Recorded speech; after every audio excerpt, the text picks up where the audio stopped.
दोस्तों, आज के वीडियो में बात करेंगे निफ्टी 50 के बारे में। यहाँ पे क्या चाल बनते हुए नज़र आ सकती है आज के मार्केट के अंदर, और कौन से स्टॉक्स आपको बाय या सेल करने चाहिए, वो चीज़ें देखेंगे इस वीडियो में। फिर बात करेंगे यस बैंक के बारे में। यस बैंक के कल क्वार्टर 3 के रिजल्ट्स निकल के आ चुके हैं, पर स्टॉक में फिर भी आपको गिरावट देखने को मिली। तो क्या रिजल्ट्स थे और अलग अलग ब्रोकर्स की यहाँ पे क्या राय है, वो भी डिस्कस करेंगे, और कहाँ तक स्टॉक जा सकता है ये भी देखेंगे इस वीडियो में। फिर बात करेंगे पावर ग्रिड के बारे में।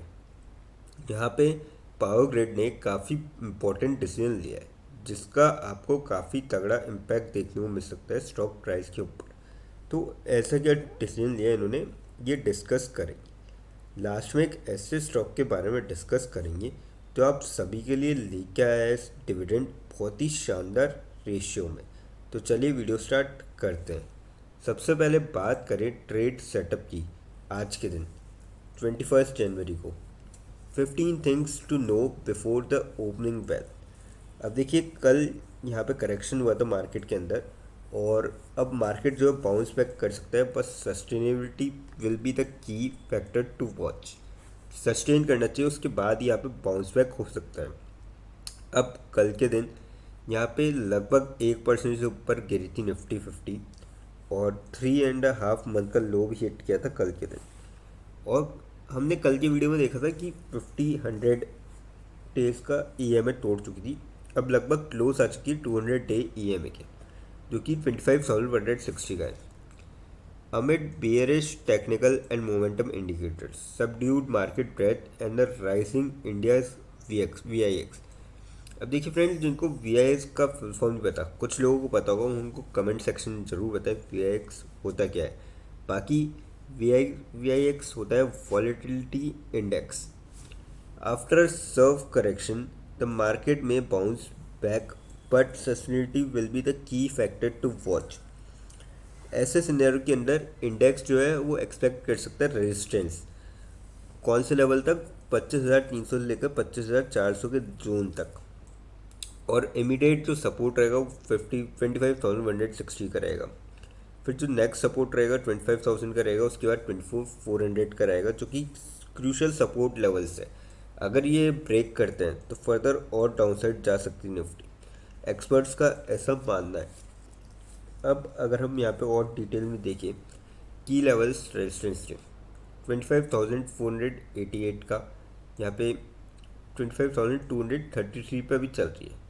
ऊपर की तरफ अगर मूव करता है तो पहला रेजिस्टेंस ये है, दूसरा 25,585 का है, और फिर 25,743 का सपोर्ट है। अब देखिए, 2 दिन हो चुके हैं इस हफ्ते, और दोनों दिन आपको निफ्टी में जो है गिरावट देखने को लिया। अब एकदम हफ्ते के बीच में है, तो यहाँ पे तो बेयरिश लुक ही नज़र आ रहा है अभी तक तो ओवरऑल। और स्पेशल फॉर्मेशन क्या बन रही है, अब देखिए, लॉन्ग रेड कैंडल बन चुकी है डेली चार्ट पे। After a 6 day consolidation breakdown, 6 दिन का ब्रेकडाउन हो चुका है, और जहाँ पे आप देखिए 20 50 और 100 डेज़ की ईएमएस को ऑलरेडी तोड़ चुका है stock, but mostly above the 200 day. अभी हल्का सा ऊपर है 200 डे ईएमए के, पर averages trending downwards with short terms. तो शॉर्ट टर्म में हो सकता है कि आपको 200 डे ईएमए को भी तोड़ता हुआ नजर आए। और यहाँ पे आप देख ही लिया आपने, 20 50 और 100 दिन के ईएमए ऑलरेडी तोड़ चुका है। आरएसआई जो है वो बिलो 30 आ चुका है, entering the oversold zone at 29.27, while the MACD remained below the zero line with a bearish crossover and histogram weakness increased further. All these indicators point to strong bearish momentum and selling dominance in the near short term. यानी कि सीधे सीधे indicate कर रहा है broker के according कि आने वाले टाइम में भी आपको जो है निफ्टी 50 में गिरावट देखने को मिल सकती है, बाजार गिरता हुआ हो सकता है आने वाले दिनों में, शॉर्ट टर्म के अंदर, नियर शॉर्ट टर्म के अंदर। यानी कि 2 4 दिन और हो सकता है कि आपको बाजार में थोड़ी बहुत गिरावट देखने को मिले, अनलेस अनटिल कुछ ज़्यादा ही पॉजिटिव यहाँ पे न्यूज़ क्यों ना आ जाए। अब ऊपर के जो बैंक निफ्टी के लेवल्स है, 59,404 पे अभी करंट टीएस बैंक निफ्टी। ऊपर की बात करी जाए तो 59,832 का है पहला रेजिस्टेंस, फिर ऑलमोस्ट 60,000 का है 60,270 का है। और सपोर्ट की अगर बात करी जाए यहाँ पे 59,289 का है पहला सपोर्ट, फिर 59,122 का, और फिर तीसरा है 59,851 का यहाँ पे। तो अब आप देख सकते हो यहाँ पे स्पेशल फॉर्मेशन की बन रही है। Also formed a long bearish candle with minor upper and lower shadows on the daily time frame. यानी कि शेडोज अब देखिए ये होती है माइनर अपर, ये जो लाइन चल रही है ये माइनर अपर हो सकती है, और हो सकता है कि आपको शॉर्ट टर्म में moving averages and the mid line Bollinger bands in a single session. और जो आर एस आई है इसका है 48.82, जो कि मेंटेन कर रहा है बेयरिश क्रॉस ओवर अभी के लिए। तो हो सकता है कि बैंक निफ्टी में भी आपको जो है यहाँ पे गिरावट देखने को मिले आने वाले दिनों के अंदर। अब यहाँ पे देखिए हम बात करते हैं, और अगर नीचे है स्टॉक्स का। अब देखिए सबसे पहले एफ आई एस का देखिए हम इंडेक्स फ्यूचर्स में नेट सेल आउट किया 1459.56, और ये सारे फिगर्स जो है रुपीज़ करोड़ में है। बैंक निफ्टी फ्यूचर में भी सेलिंग आउट किया है एफ आई एस ने 641.07 करोड़ का। निफ्टी फ्यूचर्स में भी सेल आउट किया है 748.25 करोड़ का। इंडेक्स ऑप्शन भी 14,105 करोड़ का नेट सेल आउट। पर बैंक निफ्टी ऑप्शंस में यहाँ पे बाइंग करी गई है। सिर्फ आप देखिए इतनी सारी चीज़ों में दो में बाइंग करी गई है, बैंक निफ्टी ऑप्शंस में और स्टॉक ऑप्शंस से।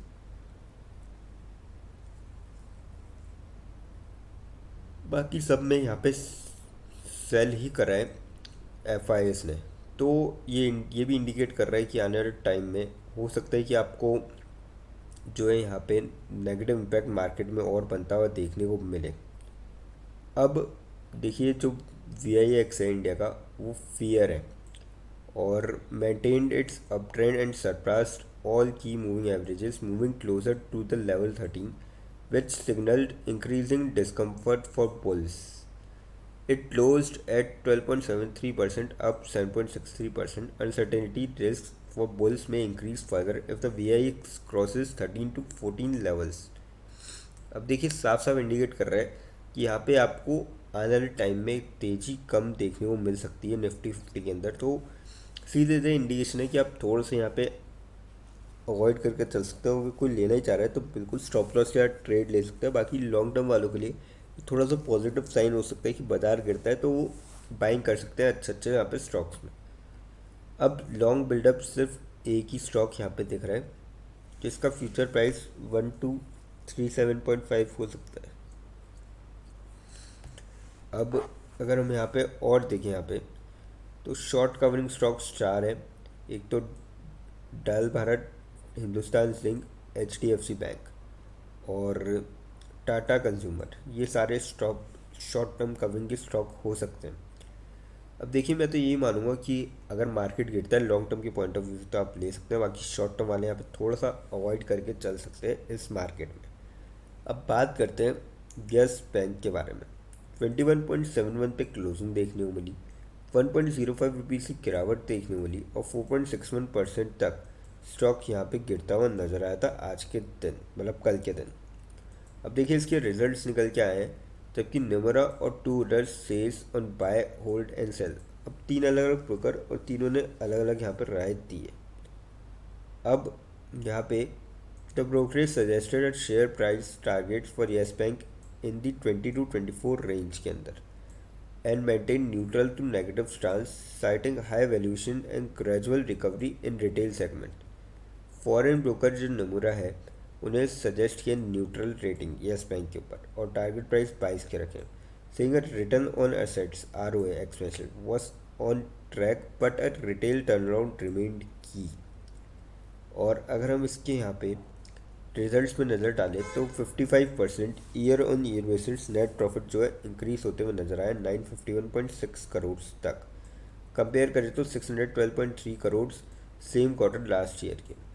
और जबकि येस बैंक की जो प्रोफाइल वो है ग्रेजुअली इम्प्रूव कर रही है ट्रेजिक्ट्री, और managements target of industry level growth in financial year 27 is ambitious numerous set. तो उन्होंने ये सारी चीज़ें बताई है और टारगेट प्राइस आप देख सकते हो कि न्यूट्रल रखा है और 24 इन्होंने पहले टारगेट प्राइस रखा था, 22 का रखा है। तो ये जो है चीज़ें आई सिक्योरिटीज़ ने मेंटेन किया होल्ड की रेटिंग। तो आप जो है इसको होल्ड कर सकते हैं। देखिए बैंक रिकवर कर रहा है, नेट प्रॉफिट भी अच्छा है।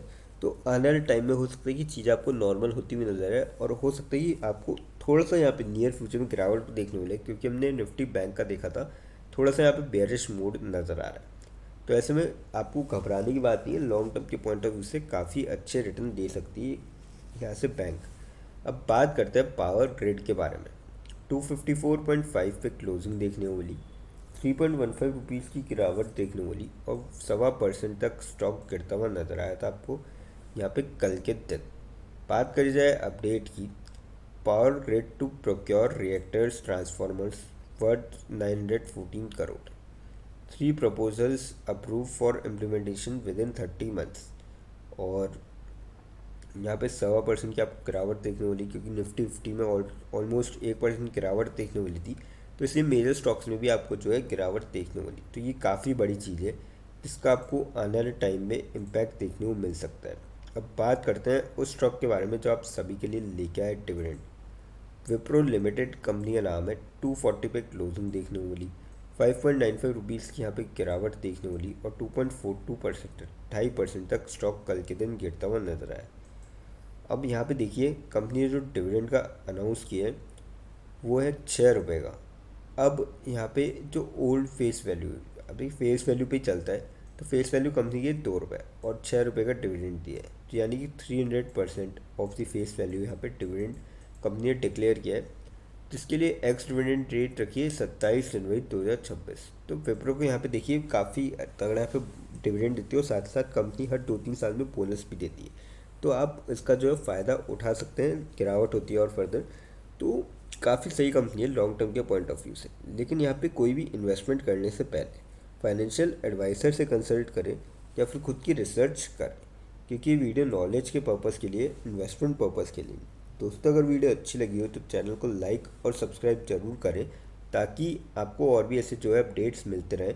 और हाँ दोस्तों, आप हमको कमेंट सेक्शन में ज़रूर बता सकते हैं कि आपको नेक्स्ट वीडियो कौन से टॉपिक पे चाहिए। थैंक यू दोस्तों।